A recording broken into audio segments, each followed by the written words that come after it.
तो हमारा next topic है सप्लाई सप्लाई अंडर जीएसटी।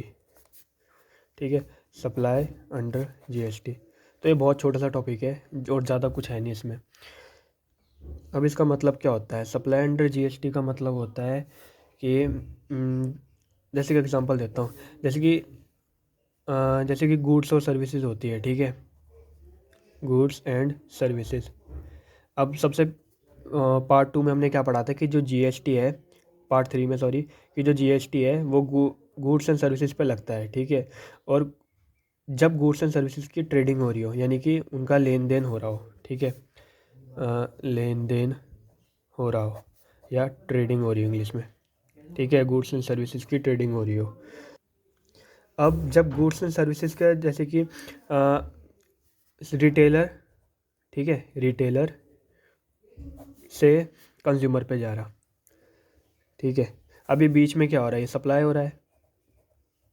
ठीक है, सप्लाई किसका हो रहा है? गुड्स एंड सर्विसेज का। और और जीएसटी का सप्लाई भी हो रहा है। ये कैसे?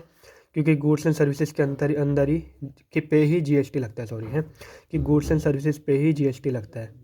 तो एक तरह से जब रिटेलर से कंज्यूमर पे सप्लाई जा रहा है गुड्स एंड सर्विसेज का, तो वो जीएसटी का ही सप्लाई हो रहा है एक तरह से। ठीक है, सिंपल है। अब ये किन तरह से हो सकता है, ये किस किस तरह से हो सकता है सप्लाई अंडर जीएसटी? ठीक है, तो ये हो सकता है या तो रेंट से हो सकता है, ये रेंट, लीज, सेल, ट्रांसफ़र। ठीक है, ये हो सकता है एक्सचेंज। ठीक है, इन अलग अलग तरह से ये हो सकता है सप्लाई अंडर जीएसटी।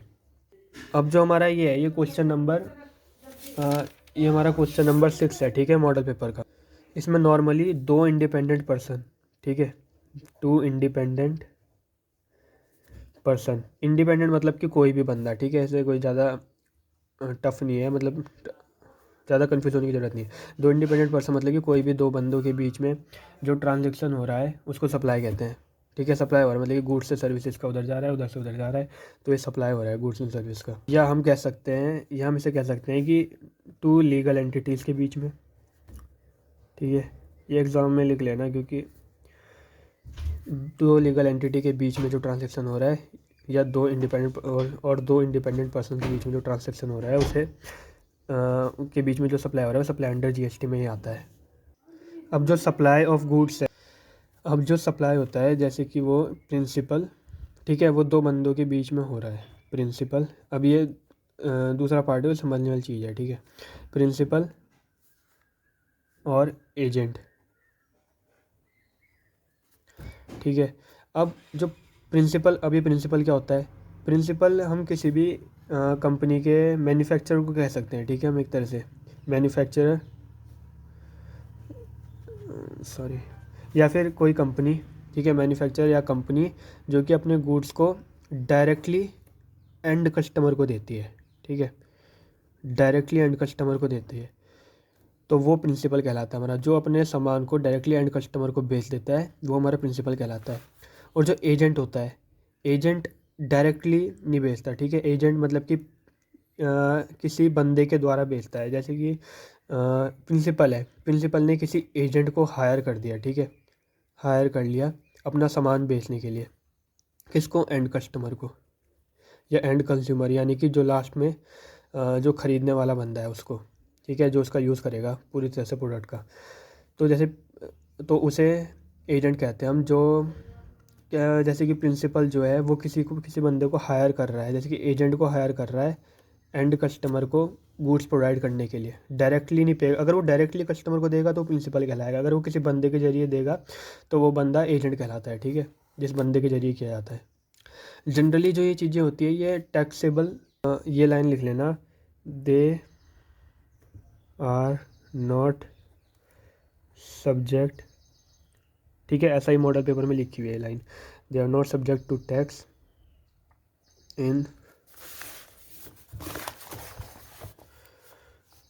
इन प्रेजेंट रिजाइन, ठीक है, REGIME, in present regime, they are not subject to tax in present regime but are taxable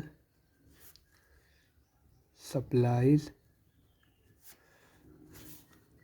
under GST। अब तो ये था they are not subject to tax in present regime but are taxable supplies under GST। तो ये GST के अंतर्गत आता है, ठीक है। जो प्रिंसिपल जो हमारा एंड कस्टमर को दे रहा है और एजेंट के जरिए जो दे रहा है, तो उन चीज़ों पे टैक्स लगता है और वो GST के उन चीज़ों पे GST लगता है, ठीक है। GST के अंतर्गत आता है। फिर चाहे प्रिंसिपल अपना डायरेक्ट कस्टमर को दे रहा हो या फिर किसी एजेंट के द्वारा दे रहा हो, GST लगेगा ही लगेगा। और ये सब आता है शेड्यूल, ये शेड्यूल भी कह सकते हैं, 1 ऑफ CGST एक्ट, ठीक है। बस ये लास्ट लाइन, ये आता है शेड्यूल 1 ऑफ CGST एक्ट। तो बस इतना ही था इसमें। अगली वीडियो में देखेंगे हम लॉन्ग आंसर का क्वेश्चन नंबर 1, इनडायरेक्ट टैक्स कौन कौन से टाइप के होते हैं, ठीक है। मतलब GST के अलावा और कौन कौन से टाइप के इनडायरेक्ट टैक्स होते हैं।